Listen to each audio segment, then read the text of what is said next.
یا رب صلی علی نبیک دائما فی هذه الدنیا وباسم ثانی والله إن محمدا كردافة وبه الوصول بسدة السلطان. ہاں محمد ہی کا رتبہ ہے بلند بعد از خدا، آپ کے ذریعے سے ہی ہوتا ہے وصل کبریا.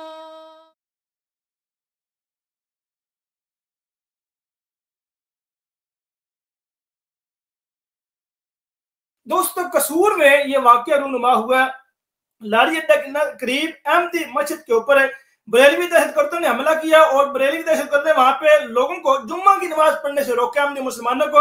اور یہ کہہ کے روکا کہ بھائی ہماری دل آزاری ہوتی ہے، اگر آپ یہاں جمعہ پڑھیں گے تو ہماری دل آزاری ہوتی ہے، ہم آپ کو یہاں پہ جمعہ نہیں پڑھنے دیں گے. ان احمدی مسلمانوں کو وہاں جمعہ پڑھنے سے روک دیا اور کہا کہ ہم آپ کو جمعہ قطعی نہیں پڑھنے دیں گے، آپ یہاں سے چلے جائیں اور اگلی دفعہ آپ کبھی بھی اس مسجد کا رخ نہ کریں. اس سے پہلے دوستو وہیں قصور میں جماعت احمدیہ کی اسی مسجد کے جو ہے اس کے مینار بھی نہیں ہے، اور یہ بھی الزام نہیں لگا سکتے کہ نہیں جی دیکھیں یہ مینار ہے اور شاعر اسلام انہوں نے استعمال کیا ہے اور مسلمانوں کی طرف مسجد بنی ہوئی ہے، تو لوگوں کو یہ مغالطہ لگتا ہے یہ مسلمانوں کی مسجد ہے اس لیے ہم نے اس کے مینار کرایا. وہاں پہ تو میناروں کا بھی کوئی شبہ نہیں ہے، مینار بھی اس مسجد کے نہیں ہے. اور دوسرا عظیم ظلم یہ ہے کہ اس مسجد کے اوپر ایک بینر موجود تھا جس کے اوپر یہ لکھا ہوا تھا کہ احمدیہ بیت الذکر، اور اس کے اوپر بینر کے اوپر بورڈ کے اوپر بسم اللہ الرحمن الرحیم لکھی ہوئی تھی. ان ٹی ایل پی والوں نے، تحریک لبیک کے دہشت گردوں نے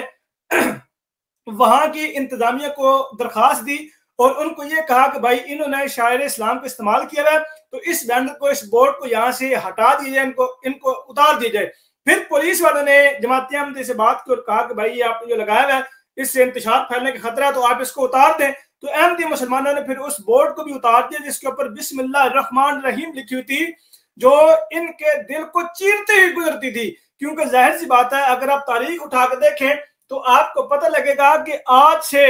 1400 سال پہلے کس کے کانوں میں تکلیف ہوتی تھی آیات قرآن سن کر، کون اپنے کانوں میں انگلیاں ڈالا کرتا تھا، یہ آپ کو بخوبی پتہ لگ جائے گا. بخوبی آپ کو اس بات کا علم ہو جائے گا کہ یہ صرف اور صرف کفار مکہ کے نقش قدم پر چلنے والے لوگ ہیں اور انہیں کی سیرت کو یہ اپناتے ہیں. یہ نبی اکرم صلی اللہ علیہ وسلم کی سیرت طیبہ کو نہیں اپناتے بلکہ یہ کفار مکہ کی سیرت کو اپناتے ہوئے حرکات کرتے ہیں اور ان کو یہ پیغام دیتے ہیں کہ بھائی آپ یہ نہ سوچنا کہ تم مر گئے ہو، تمہاری نسل آج بھی زندہ ہے، تمہاری نسل آج ہمارے روپ میں زندہ ہے اور ہم تمہاری وجہ سے یہ کام کر کے تمہارا نام روشن کر رہے ہیں کہ جو تم اس وقت کانوں میں انگلی ٹھوسی تھی. اور ہم لوگوں کو بتا رہے ہیں کہ بھائی اس وقت کے جو کفار مکہ وہ دکھنے میں کیسے تھے، عقائد نظریات میں کیسے تھے، ان کا رہن سہن کیسے تھا، چال چلن کیسے تھا، طور تہوار کیسے تھے، وہ آج اگر دیکھنا تو آئین بریلوی دہشت گردوں کو دیکھ لے، تحریک لبیک پاکستان کو دیکھ لے، تحریک لبیک پاکستان کے گنڈوں کو دیکھیں گے تو آپ کو کفار مکہ کی یاد آئے گی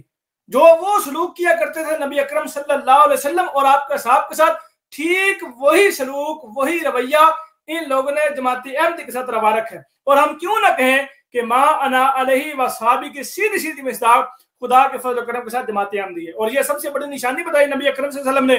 ناجی فرقہ کی کہ ما انا علیہ وصحابی، جس کا جو سلوک میرے اور میرے صاحب کی طرح ہوگا، جس کا طریق میرے اور میرے صاحب کی طرح ہوگا. اب جو طریق وہ کیا کرتے تھے ان کے اسی طریق پر کفار مکہ ان کے پر طرح طرح کی صوبتیں ڈالتے تھے، طرح طرح کی مصیبتیں ڈالتے تھے، طرح طرح کی پابندیاں، طرح طرح کا کانسٹیٹیوشن، طرح طرح کا آئین، اور پھر اس آئین کی پاسداری کے لیے زبردستی دھکے سے ان کو کہا کرتے تھے کہ بھائی آپ نے اس کو فالو کرنا ہے، آپ نے اس کو ماننا، اگر آپ نہیں مانیں گے تو ہم آپ کو زبردستی منوائیں گے. ان کے اوپر جناب کوب کرنا، ان کو مارنا، پتھروں پہ گھسیٹنا، پتھر سینے پر آ کے تپتی زمین پر گھسیٹنا، تپتی ریت پر گھسیٹنا، یہ واقعات بھول گئے ہیں یہ لوگ.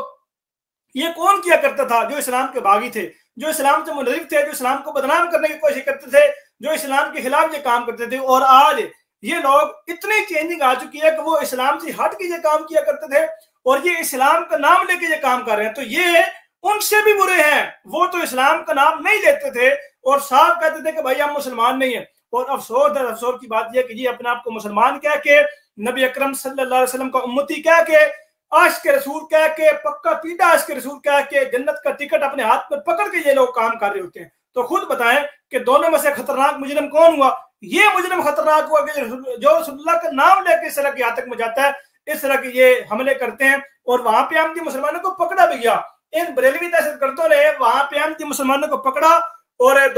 3 لوگ تھے وہاں پہ، تینوں کو پکڑا، اور تینوں وہ سابقہ امیر صاحب بھی وہاں پہ تھے، اور 1-2 اور وہاں پہ لوگ موجود تھے. ان کو پکڑا، ان کو مارنے کی کوشش کی. تو وہاں پہ دیگر لوگ آئے، انہوں نے کہا کہ نہیں بھائی مارے نہیں ان کو، مارنا نہیں ان کو، صرف یہ کہیں کہ آپ نے اس مسجد میں وہ نماز نہیں پڑھی، جمعہ ادا نہیں آپ نے کرنا. اگر آپ جمعہ ادا کریں گے ہمارے جذبات مجروح ہو جائیں گے.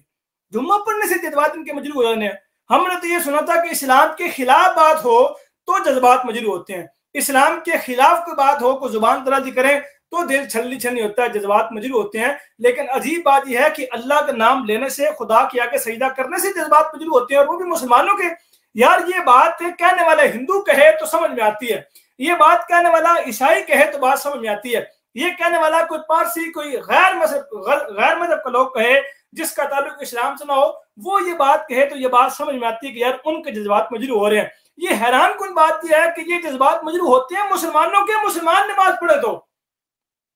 اور اگر بافرض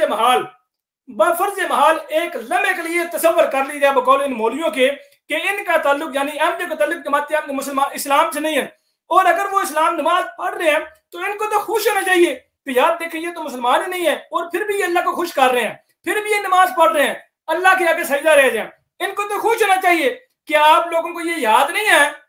کہ نبی اکرم صلی اللہ علیہ وسلم کے زمانے میں ایک یہودی کو لڑکا تھا جو اذان کے کلمات کہہ رہا تھا، اور رسول اللہ صلی اللہ علیہ وسلم کس قدر خوش ہوئے تھے اس پہ وہ کلمات سن کے؟ یہ واقعات آپ لوگ بھول گئے ہیں، یہ واقعات آپ کو یاد نہیں ہے. ایسے واقعات ہیں کہ جو غیر مذہب کا بندہ تھا اذان کے کلمات کہہ رہا تھا، رسول اللہ خوش ہوئے، اس قدر خوش ہوئے. اور یہ اپنے آپ کو مسلمان کہہ کے کوئی مسلمان اذان کے کلمات کہتا تو یہ اس کے اوپر پابندی لگاتے ہیں کہ بھائی آپ کہیں گے تو ہمارے جذبات مجروح ہو جائیں گے، ہمارے نکاح ٹوٹ جائیں گے، ہماری عورتیں ہم پر حرام ہو جائیں گی. یہ عجیب عورتیں ہیں، یہ عجیب نکاح ہے، یہ عجیب اسلام ہے. اور یہ ایسے اسلام آپ کو روئے زمین پر کہیں بھی نہیں ملے گا، سوائے پاکستان میں ان دہشت گردوں کے علاوہ آپ کو کہیں بھی نہیں ملے گا. دہشت گردی میں یہ اپنا کوئی ثانی نہیں رکھتے. داعش کے لوگ اور طالبان جو ہیں وہ ان کے شاگرد ہیں، یہ ان سے بھی 2 ہاتھ آگے ہیں، اور ایسی حرکات کرتے ہیں، ایسی شرکنڈے استعمال کر کے صرف اور صرف اسلام کا نام بدنام کرنے کے لیے یہ لوگ اس طرح کی حرکات کرتے ہیں، اور اپنے گندے گھٹیا عقائد و نظریات جو غلاظت سے بھرے ہوئے ہیں ان کو چھپانے کے لیے یہ ایسے کام کرتے ہیں. قرآن کیا کہتا ہے کہ ان شرک لظلم عظیم، کہ شرک جو ہے وہ سب سے بڑا گناہ ہے، اور یہ شرک میں اس قدر لت پت ہے، شرک میں اس قدر یہ جو ہے وہ منہمک ہے، شرک میں اس قدر یہ ڈوبے ہوئے ہیں کہ آپ یقین کریں کہ خدا کی پناہ قبروں کو سجدہ یہ کرتے ہیں، پیروں فقیروں کو سے یہ مرادیں یہ مانگتے ہیں، قبروں کے آگے جا کے منتیں یہ مانگ رہے ہوتے ہیں، لمبی لمبی چوٹیاں ان لوگوں نے منتوں کے نام پہ رکھی ہوتی ہیں، اور اپنے آپ کو مسلمان اور موحد کہہ رہے ہوتے ہیں. کبھی نکلے تو باہر بریلوی حضرات اور آئیں گفتگو کریں، کون سے عقیدے پہ بات کرنی ہے آپ نے؟ عقیدہ ختم نبوت پہ بات کرنی ہے، عقیدہ حیات و وفات مسیح علیہ السلام پر بات کرنی ہے، آپ نے عقیدہ توحید پر بات کرنی ہے، آپ نے عقیدہ رسالت پر بات کرنی ہے، کس عقیدے پر بات کرنی ہے؟ نکلے تو صحیح میدان میں، پتہ تو لگے کہ آپ میں کتنا دم ہے. یہ لوگ صرف اور صرف اسلام کو بدنام کرنے کے یہ چھتکنڈے استعمال کرتے ہیں. بعد میں جب قصور میں یہ معاملہ جب بڑا، وہاں پہ 100-150 لوگ اکٹھے ہو گئے، اس واقعے پہ 100-150 کے قریب لوگ اکٹھے ہو گئے، اور اس کے بعد پھر پولیس آئی اور پولیس نے معاملہ جو ہے رفع دفع کیا، اور حالات جو ہے وہ اب کافی بہتر ہیں. شکر ہے خدا کا کہ انہوں نے مزید کوئی دہشت گردی نہیں کی، ان بریلوی گنڈوں نے مزید اپنا کوئی جو ہے وہ آباء و اجداد کا نام روشن نہیں کیا، بلکہ وہ جو ہے پولیس کی وجہ سے وہ رک گئے اور تھم گئے. دوستو ویڈیو کو لائک کریں اور اس یوٹیوب چینل تریاق القلوب کو لازمی سبسکرائب کریں، اور ساتھ موجود بیل آئیکن کو لازمی پریس کریں تاکہ اس چینل پر آنے والی ہر نئی ویڈیو آپ کو بذریعہ نوٹیفیکیشن بآسانی مل سکے. اور ساتھ ہی ساتھ یہ میرا ٹویٹر اکاؤنٹ آپ کے سامنے موجود ہے، اس کا یہ یوزر نیم ہے، آپ اس کے ذریعے مجھے ٹویٹر پر فالو کر سکتے ہیں، اس کا لنک ڈسکرپشن میں موجود ہے. اور اس کے ساتھ ہی یہ انسٹاگرام کا اکاؤنٹ بھی ہے، اس کا یوزر نیم بھی وہی ہے جو ٹویٹر اکاؤنٹ کا یوزر نیم ہے، اور اس کا لنک بھی ڈسکرپشن میں موجود ہے. جزاکم اللہ خیر، السلام علیکم ورحمۃ اللہ.